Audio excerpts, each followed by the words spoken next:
అందరికీ నమస్తే. Welcome to KSS Telugu times. నేను మీ వంశీకృష్ణ. ముందుగా తెలుగు ప్రేక్షకులందరికీ కూడా భోగి పండగ శుభాకాంక్షలు. ఈ వీడియోలో నేను ప్రస్తావించబోయే అంశం వచ్చేసరికి జగన్మోహన్ రెడ్డి గారికి భోగి పండగ సందర్భంగా మరొక బంపర్ ఆఫర్ అయితే తగలటం జరిగింది. అసలు ఆ బంపర్ ఆఫర్ ఏంటి, జగన్మోహన్ రెడ్డికి తగిలినటువంటి పండగ ఆఫర్, వీటన్నిటి గురించి కూడా నేను మీకు ఈ వీడియోలో తెలియజేస్తున్నాను. వీడియో నచ్చితే ఖచ్చితంగా లైక్ చేసి నన్ను కొంచెం సపోర్ట్ చేయండి, సబ్స్క్రైబ్ చేసుకోండి కొత్తగా ఛానల్ని విజిట్ చేసినటువంటి వాళ్ళు.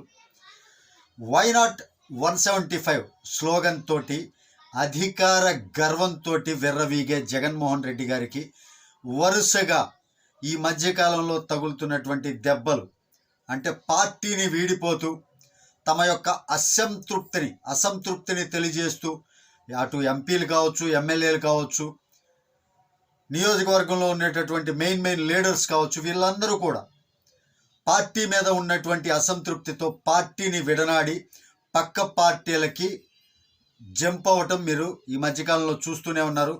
జగన్మోహన్ రెడ్డి గారికి అవి తీరని అసంతృప్తిగా తెలుస్తూనే ఉన్నాయి. బట్ అయినా కూడా మేకపోతు గాంభీర్యంతో నేనే గెలుస్తా, ఆంధ్రప్రదేశ్ రాష్ట్రాన్ని మరొకసారి నాశనం చేయడానికి నేనే వస్తా అన్నట్లుగా విర్రవీగుతూ ఇప్పటికీ వై నాట్ 175 స్లోగన్ తోటి ముందుకు వెళ్తూనే ఉన్నారు. అలా అధికార దర్పం, అహంకారంతో ముందుకెళ్లే జగన్మోహన్ రెడ్డి గారికి ఈ భోగి పండగ సందర్భంగా మరొక ఎంపీ లెంపకాయ కొట్టినట్టు పార్టీ నుంచి జంప్ ఇచ్చేసి భోగి పండగ ఆఫర్ ఇచ్చారండి. అతను ఎవరో కాదు, మచిలీపట్నం ఎంపీ బాలశౌరి గారు. బాలశౌరి గారు గత కొంతకాలంగా పార్టీలో కార్యకలాపాలు ఏవైతే ఉన్నాయో ఆ పార్టీ కార్యకలాపాలకి దూరంగా ఉంటూ వస్తున్నారు. ఎందుకంటే తన మీద వస్తున్నటువంటి, తనకి ఇవ్వనటువంటి ప్రాధాన్యత కారణంగా, తనకు వచ్చినటువంటి అసంతృప్తి కారణంగా ఎంపీ బాలశౌరి గారు పార్టీ కార్యక్రమాలకు దూరంగా ఉంటూ వస్తున్నారు.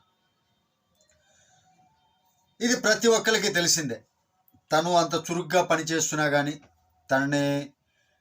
తను జగన్మోహన్ రెడ్డి గారికి ముఖ్య అనుచరుల్లో ఒకరు. మచిలీపట్నం ఎంపీ బాలశౌరి గారు జగన్మోహన్ రెడ్డి గారి ముఖ్య అనుచరుల్లో ఒకరు. బట్ జగన్మోహన్ రెడ్డి గారు తనకి అంత ప్రాధాన్యత ఇవ్వకపోవటం పట్ల తనకున్నటువంటి అసంతృప్తిని గత కొంతకాలంగా వ్యక్తం చేస్తూనే ఉన్నారు.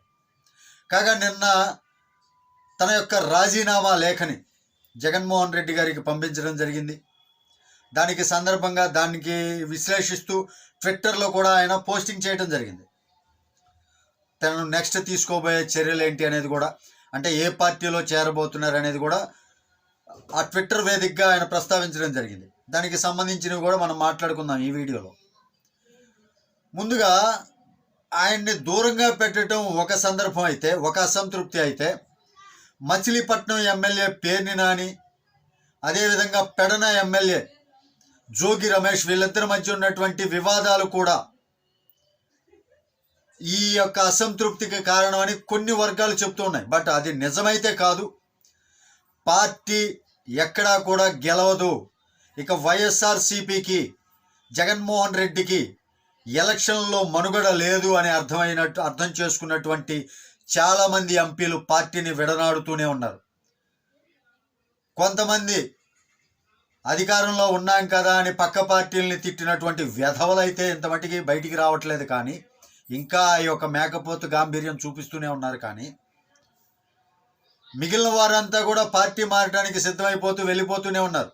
ఈసారి పక్కాగా జగన్మోహన్ రెడ్డి గారి ప్రభుత్వం పడిపోతుంది, జగన్మోహన్ రెడ్డి ఎక్కడా కూడా గెలిచేటటువంటి అవకాశం లేదు అని అర్థం చేసుకున్నటువంటి వాళ్ళు వెళ్ళిపోతూనే ఉన్నారు. ఈ యొక్క రాజీనామాల పర్వం సందర్భంగా కొంతమంది చిన్న కార్యకర్తలకి అర్థం కావట్లేదు. ఎందుకంటే తమ యొక్క లీడర్లు, తమ ముందుండి నడిపించాల్సినటువంటి లీడర్లు అందరూ కూడా ఈ రకంగా పక్కదారి పడుతుంటే, పార్టీని విడనాడి పక్కకు వెళుతూ ఉంటే పార్టీ గెలవదు అని వాళ్ళు అర్థం చేసుకున్నారు. ఇక మనం కూడా పార్టీలో ఉండటం కష్టమేమో అని కొంతమంది భయపడుతూనే ఉన్నారు. సరే, అది అలా ఉంచితే బాలశౌరి గారు రాజీనామా పంపించిన తర్వాత ట్విట్టర్ వేదికగా జనసేన పార్టీలోకి తనకు వెళ్ళే ఉద్దేశం ఉంది అన్నట్లుగా ట్వీట్ చేయడం జరిగింది. ఆ ట్వీట్కి సంబంధించి పార్టీ వర్గీయులు కావచ్చు, జనసేన పార్టీ వాళ్ళు కావచ్చు, టీడీపీ పార్టీ వాళ్ళు కావచ్చు, వెల్కమ్ సార్ అంటూ అతనికి వెల్కమ్ చెప్పిన సందర్భాలు కూడా ఉన్నాయి. అసలు మచిలీపట్నం ఎంపీ బాలశౌరి గారు పార్టీకి రాజీనామా చేసి ఇప్పుడు జనసేన అధినేత పవన్ కళ్యాణ్ గారితో చేతులు కలపటం వల్ల అతనికి వచ్చే ప్రయోజనం ఏమైనా ఉంటుందంటే, అతను ఆశిస్తుంది ఏంటి అంటే, బాలశౌరి గారు మచిలీపట్నం ఎంపీ టికెట్ లేదా అవనిగడ్డ పొన్నూరు అసెంబ్లీ టికెట్ ఆశిస్తున్నట్లుగా పవన్ కళ్యాణ్ నేతృత్వంలో జనసేన తరపు నుంచి పోటీ చేయాలి. అవనిగడ్డ అదేవిధంగా పొన్నూరు అసెంబ్లీ నియోజకవర్గాల నుంచి కానీ లేదా మచిలీపట్నం ఎంపీగానే పోటీ చేయాలి జనసేన పార్టీ తరపున అని ఆశిస్తున్నట్లుగా అయితే ఒక సమాచారం. ఇదే క్రమంలో విజయవాడ వైఎస్ఆర్సీపీ అధ్యక్షుడిగా ఉన్నటువంటి బొప్పన భువన్ కుమార్ గారు కూడా పార్టీని విడనాడే అవకాశం అయితే ఉంది. మరి ఇంత జరుగుతున్నా వై నాట్ 175 అనే స్లోగన్ వేడకుండా ఉన్నటువంటి జగన్మోహన్ రెడ్డిని ప్రజలు గెలిపిస్తారా? జగన్మోహన్ రెడ్డి గారి పరిపాలన అంత దరిద్రంగా ఉన్న క్రమంలో ప్రజలందరూ మరలా ఒక్క అవకాశం నుంచి రెండో అవకాశం ఎత్తు చూద్దాం అనుకుంటారా? అనుకొని ఇంకా ఆంధ్ర రాష్ట్రాన్ని నాశనం చేయాలనుకుంటారా? అది మీకే వదిలేస్తున్నాను. ఇదండి ఈరోజు వీడియోలోని టాపిక్. వీడియో నచ్చితే ఖచ్చితంగా లైక్ చేయండి, ఛానల్కి అయితే సబ్స్క్రైబ్ చేయండి. Thank you. జై హింద్.